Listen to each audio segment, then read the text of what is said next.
શંખેશ્વરમાં ધારાસભ્ય દિનેશ ઠાકોરે અસરગ્રસ્તોની મુલાકાત લીધી।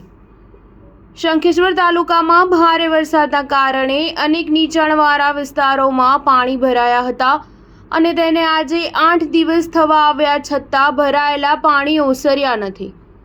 વહીવટીતંત્ર દ્વારા પાણી નિકાલ કરવાની કામગીરી કરવામાં આવી રહી છે।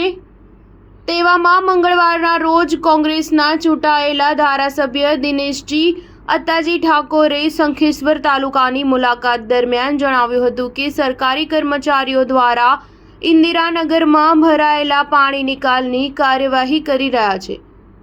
આજે 5 ફૂટ જેટલા પાણી ભરાયેલા છે। જોઈએ તેઓ ભરાયેલા પાણીનો નિકાલ થયો નથી।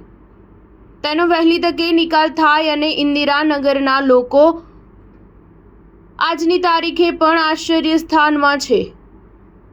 તેથી તે લોકોને કેશડોલ ચૂકવવામાં આવે અને વહેલી તકે નુકસાનીનું વળતર આપવામાં આવે તેવું શંખેશ્વર મુલાકાત દરમિયાન ધારાસભ્ય દિનેશજીએ જણાવ્યું હતું।